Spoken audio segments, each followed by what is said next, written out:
বিসমিল্লাহির রহমানির রহিম। আসসালামু আলাইকুম ওয়া রাহমাতুল্লাহ। প্রিয় শিক্ষার্থীবৃন্দ, আবারও স্বাগতম নতুন একটি টিউটোরিয়ালে। আজকের বিষয় সমস্যা ও সমাধান ত্রিভুজ সংক্রান্ত। তবে মূল পর্বে যাওয়ার আগে তোমাদের প্রতি রিকোয়েস্ট, চ্যানেলটি সাবস্ক্রাইব করে চ্যানেলটির সঙ্গে থাকো যাতে পরবর্তী ভিডিওগুলো সহজে পেয়ে যাও। Let's move to the main topic. আজকের টিউটোরিয়ালের প্রথম প্রশ্ন হলো, ত্রিভুজের তিন কোণের সমষ্টি কত? 90 ডিগ্রি, 190 ডিগ্রি, 180 ডিগ্রি, 360 ডিগ্রি। আমরা জানি ত্রিভুজের তিনটি কোণ থাকে, আর এই তিনটি কোণের সমষ্টি হলো 180 ডিগ্রি।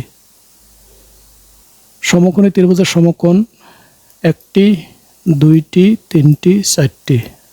এটি একটি সমকোণী ত্রিভুজ, আর এখানে সমকোণের পরিমাণ 90 ডিগ্রি, এটি হলো একটি, আর বাকি দুটি কোণ হলো সূক্ষ্মকোণ। কাজেই সমকোণী ত্রিভুজের সমকোণ হলো একটি। সমকোণী ত্রিভুজের সূক্ষ্মকোণের সংখ্যা কয়টি? একটি, দুইটি, তিনটি, চারটি। এটি একটি সমকোণী ত্রিভুজ। সমকোণী ত্রিভুজের সমকোণ ছাড়া অন্য দুটি কোণ হলো সূক্ষ্মকোণ। কাজেই সমকোণী ত্রিভুজের সূক্ষ্মকোণের সংখ্যা হলো দুইটি। সমবাহু ত্রিভুজের প্রত্যেকটি কোণের পরিমাণ 90 ডিগ্রি, 50 ডিগ্রি, 40 ডিগ্রি, 60 ডিগ্রি। আমরা জানি যে ত্রিভুজের প্রত্যেকটি বাহু সমান, সেটি সমবাহু ত্রিভুজ। প্রত্যেকটি বাহু সমান হওয়ার কারণে কোণগুলো সমান। ত্রিভুজের তিন কোণের সমষ্টি 180 ডিগ্রি। 180 ডিগ্রিকে 3 দিয়ে ভাগ করলে 60 ডিগ্রি পাওয়া যায়। কাজেই সমবাহু ত্রিভুজের প্রত্যেকটি কোণের পরিমাণ হলো 60 ডিগ্রি। সূক্ষ্মকোণী ত্রিভুজের সূক্ষ্মকোণের সংখ্যা কয়টি? একটি, দুইটি, তিনটি না চারটি? এটি একটি সূক্ষ্মকোণী ত্রিভুজ। যে ত্রিভুজের প্রত্যেকটি কোণ সূক্ষ্মকোণ অর্থাৎ 90 ডিগ্রি অপেক্ষা কম, তাকে সূক্ষ্মকোণ বলে। কাজেই এটি একটি সূক্ষ্মকোণী ত্রিভুজ এবং প্রত্যেকটি কোণের পরিমাণ 90 ডিগ্রির চেয়ে কম। কাজেই সূক্ষ্মকোণী ত্রিভুজের সূক্ষ্মকোণের সংখ্যা হলো 3টি। এবিসি ত্রিভুজের এবি বাহু সমান এসি বাহু, এ কোণ সমান 80 ডিগ্রি হলে বি কোণের মান কত? এটি একটি এবিসি একটি ত্রিভুজ। এখানে এবি বাহু সমান এসি বাহু, এই বাহুটা সমান এই বাহুটা, আর এই কোণের মান হলো 80 ডিগ্রি। সমান বাহু বাদ দিয়ে তৃতীয় বাহুটা হলো এটি। কাজেই তৃতীয় বাহু সংলগ্ন কোণ দুটা সমান। যেহেতু এটা 80 ডিগ্রি, কাজেই এটা 50 ডিগ্রি এবং এটি 50 ডিগ্রি। কাজেই বি কোণের মান দাঁড়াবে 50 ডিগ্রি। সমকোণী ত্রিভুজের সমকোণের বিপরীত বাহুকে বলা হয় ভূমি, লম্ব, অতিভুজ না কোনোটি না? আমরা জানি এটি একটি সমকোণী ত্রিভুজ। সমকোণী ত্রিভুজের এই বিপরীত বাহুকে বলা হয় অতিভুজ। এটিকে বলা হয় লম্ব এবং এটিকে বলা হয় ভূমি। কাজেই সমকোণী ত্রিভুজের সমকোণের বিপরীতে থাকে অতিভুজ। সমকোণী ত্রিভুজের সূক্ষ্মকোণ দ্বয় পরস্পর সমান, সম্পূরক, সন্নিহিত না পূরক?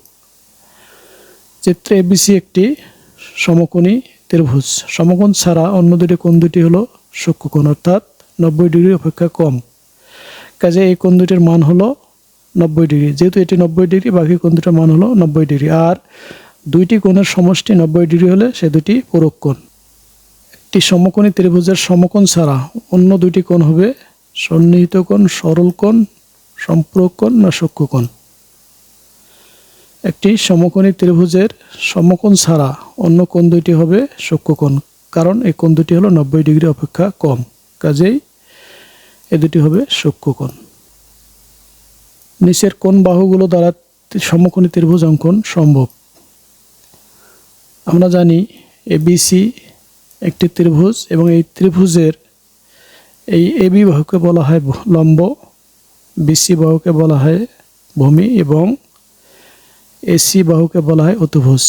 পিথাগোরাসের সূত্র অনুযায়ী অতিভুজ স্কয়ার সমান সমান ভূমি স্কয়ার যোগ লম্ব স্কয়ার।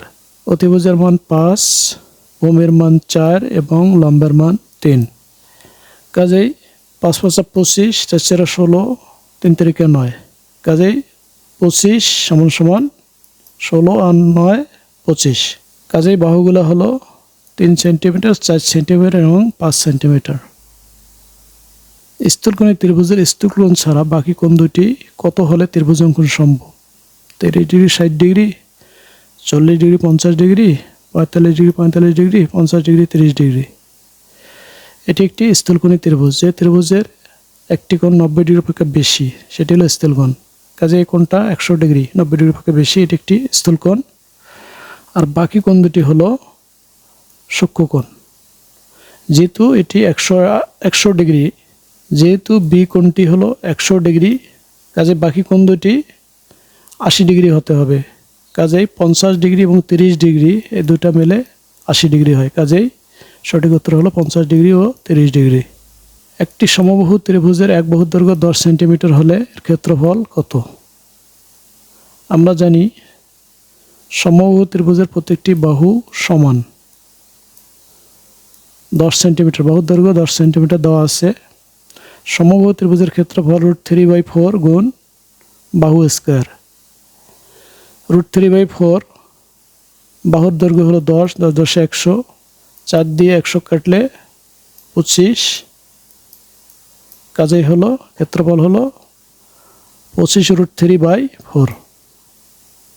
কাজেই সঠিক উত্তর হলো এটি।